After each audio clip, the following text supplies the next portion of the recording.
I would say 3 to 6 months. I had about 8 to 10 clients from the co-working and people that we retain back home. How have you found working with clients in Spain versus the UK? Which is the most profitable service, would you say, as an agency to run?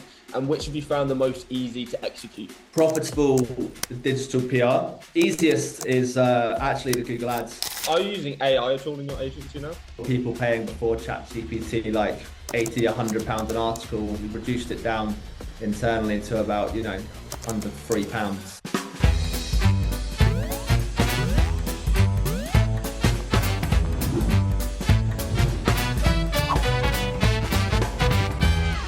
Hey guys, and welcome back to the channel. And in today's episode of interviewing experts and entrepreneurs from around the SEO world, I've got a guest for you from Barcelona who has been running a very successful agency and has got a bunch of stories to go through for you today. Please welcome to the channel, Charlie Clark, ladies and gentlemen.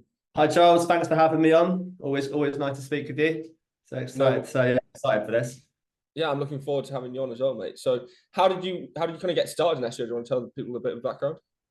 Yeah, so how did I get started in SEO? I think like quite a few people in the industry, it was a little bit of chance. When I went to university for a few years, like 10 years ago, and got into the course that I did, touched on it very, very, very lightly. And then it was mainly my first kind of real studies were around web development. So I built a few websites, myself. Started like playing around with Google Analytics, seeing tracking, seeing visitors come through, and I was like, okay, pretty interesting. Then I ended up working at an agency, Site Visibility. I got a job there out of university, and I was actually always kind of worked by myself and always been a bit of a, I guess, use the phrase entrepreneur, but I was there for 3 months, and then I was just like, okay, I don't need to be here. I can just go and give this a go myself. Went back home to the Isle of Wight, where I'm from. Started working with a few, local builders, local trades, building up their traffic, and then eventually started the agency up. Awesome. So you kind of moved to Barcelona. How was setting up your agency there? Why did you move to Barcelona in the first place? How was setting up your business in Spain? Do you want to give people kind of the whole backstory there as well? Yeah, it was again by chance. I was on the Isle of Wight at the time, and my cousin was out here. He'd just moved out here a few months before me, and at the time I'd actually just broken up with an ex-partner, and I was kind of kicking my feet back home, and he was like, "Oh, why don't you come out for a couple of weeks, get a bit of chill time and see how you go." And I moved out here, and Barcelona compared to the Isle of Wight, I just fell in love straight away. Started working at a co-work down here called Attico. Started talking, start networking with people, and within, I would say, 3 to 6 months, I had about 8 to 10 clients from the co-working and people that we retain back home. Set up an LTD, which was fine, as I was kind of expecting to go back at some point. Didn't go back, and then ended up setting up an entity in Spain as well, which in hindsight probably would go about it a different way if I started from scratch, but it's been really good. We managed to grow the team here. I think we're 16 people now, with a few more, VAs and assistants online, that kind of thing. So yeah, it's been good. Damn, yeah. So you also kind of run the SEO Show, I believe it's called, in The Barcelona, SEO right? tool, yeah. The SEO Show, Yeah. right? So in how have you found kind of the SEO scene in Barcelona, considering now you're even running events there and stuff, right? And there seems to be a few guys of you that are based there in the SEO scene as well.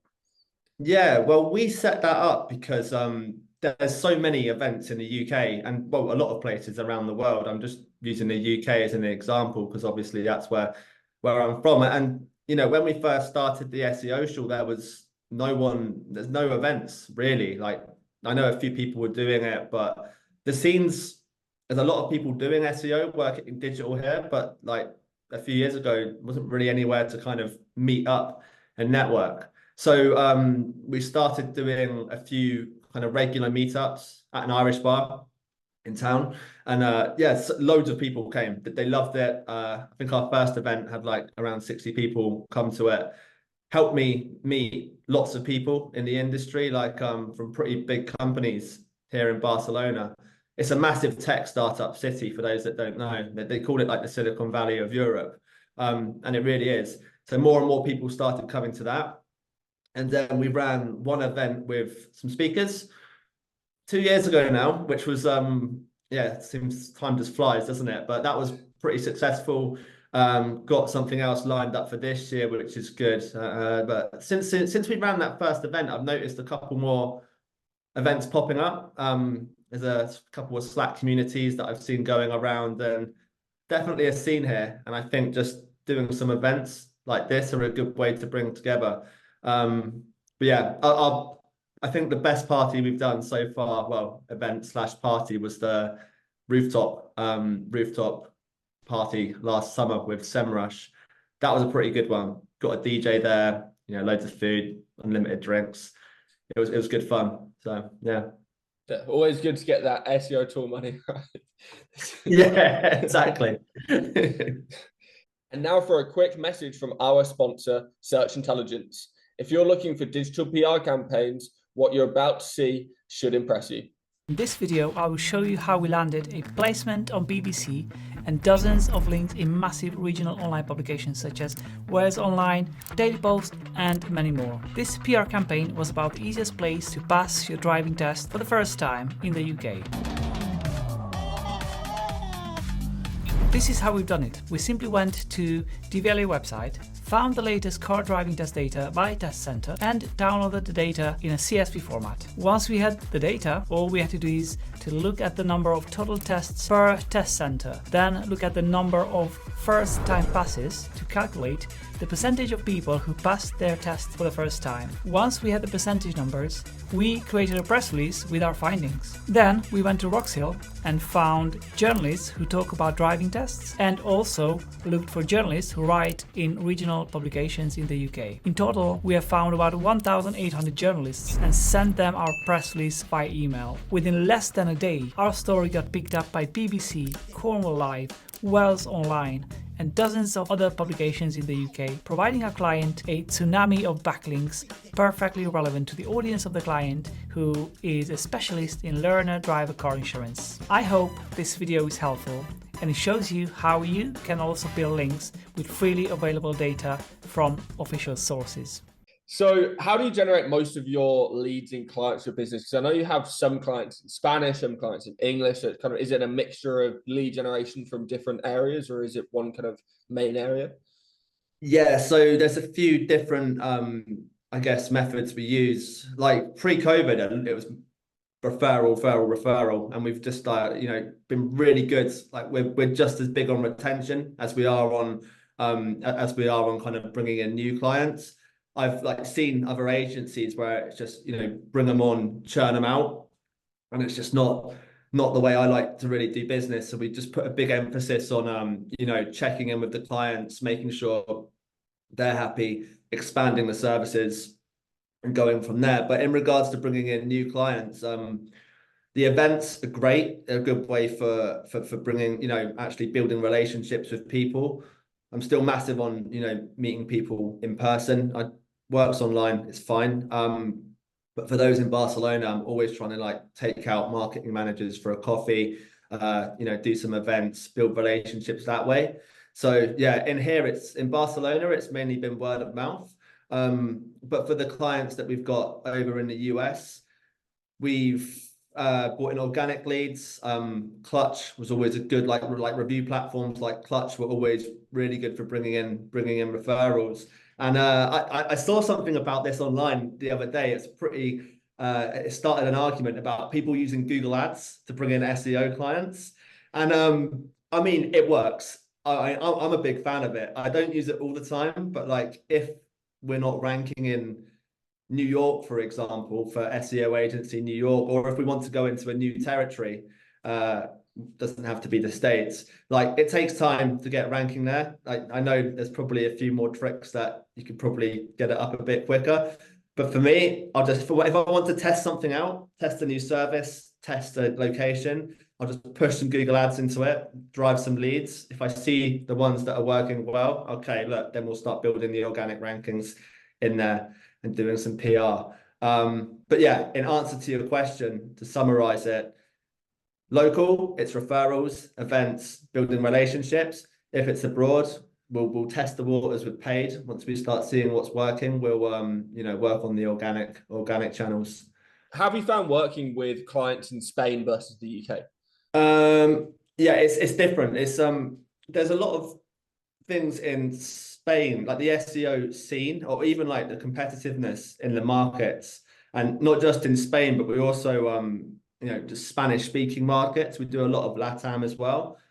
There's still a lot of things that you can do here where it's less competitive that don't necessarily work as well in the UK.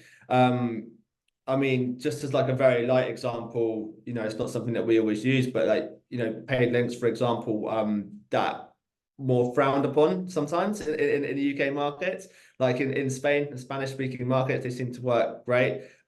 Digital PR, the digital PR scene, it's one of our core services. Like we've been absolutely smashing it for our clients over here on the digital PR side of things. Like every campaign we run, we're getting links in, top publications over here in Spain. But overall, the market's definitely growing. It's definitely already established as well. But I still think that UK is just that competitive level above in regards to the kind of strategies and what people are implementing over there. But it's a great market. Like I know some of your audience is maybe not so much or into the niche site building, but like for that kind of thing in Spain, like I reckon there's some great opportunities if people wanted to get involved.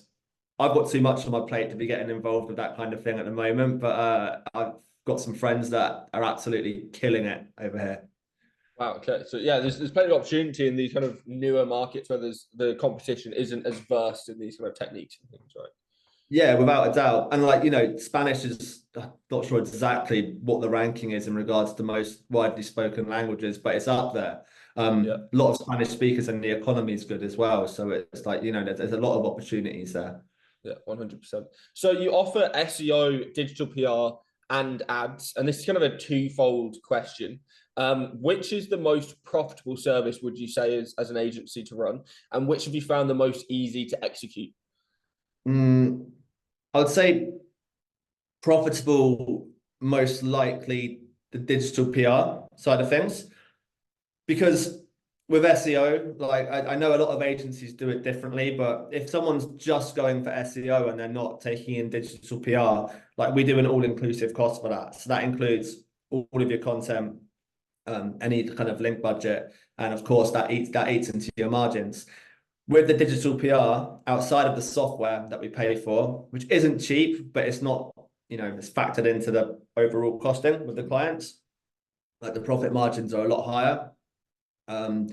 But it is also the most difficult service to kind of guarantee exact results for. Every single question we get when people sign up for PR is, how many links can we get them? Can we get X amount each month? The way we approach it is 6-month campaigns, and we'll just say to them, we'll get you X amount for this budget within this time period. And then if for any reason that it's not exactly hit with that market, we'll just do an extra couple of weeks until we're able to hit it. But it's hard to be exact with the digital PR. And the processes are quite nuanced as well. Lots of customer sign off. There's a lot to it. The easiest is actually the Google Ads. It's very, very simple. Very, very simple to manage. It's just budgets, network, fixed costs based on budget. Got a delivery team for it. Pay them per account.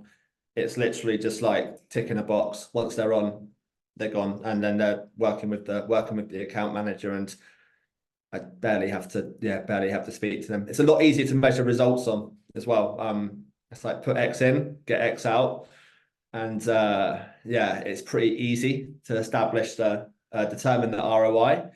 Where I find with digital PR and SEO, sometimes it's not just about direct return on investment. It's also, brand authority you're building, type of publications you get in. There's a lot more to it, and it's more nuanced than direct return on investment.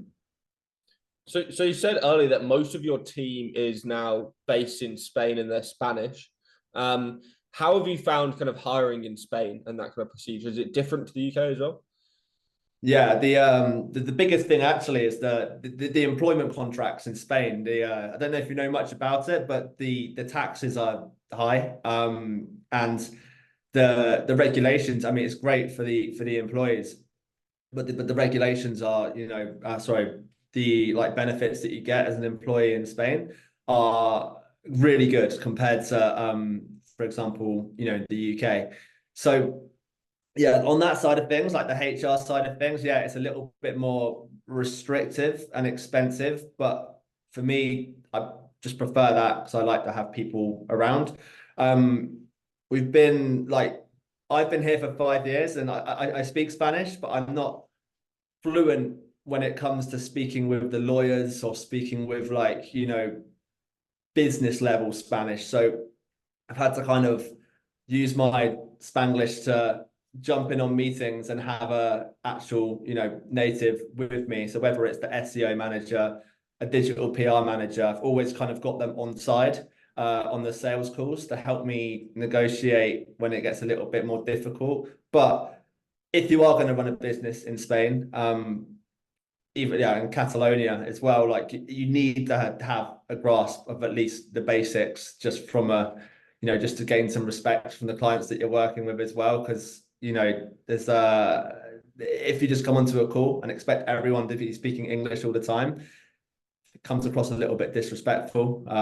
I think being here for this long as well, it's it's not the hardest language to get the grasp of if you actually put the effort in. So I think, yeah, just learning the basics gets you a long way from a respect level as well. Okay, so are you using AI at all in your agency now? Yes, we are. So I deliberately, when the whole ChatGPT came out, I didn't jump in with 2 feet because I'm just mindful. I've done it so many times. New technology, new service, put all my effort and money into it, and then next thing you know, I've got some half-built product on the side that I don't do again. So I kind of kept my feet out of it and kind of watching what was going on. And we use it for our, speed up workflows, processes, almost as like a little general assistant. And we also built a tool which helped reduce our content creation from, what were people paying before ChatGPT, like 80, £100 an article. We've reduced it down internally to about, under £3. So it's just a tool that we've built. It, put the keywords in. I've not used Cuppa yet, by the way, so I don't know if it's very similar. But yeah, it basically just put the keywords in, put the internal links in, does the content, does about 4 or 5 iterations with ChatGPT, and then what we do is we can get human editors to go through it then and make sure that it's completely uniquely written. So again, it's not replacing, it's just speeding up the processes.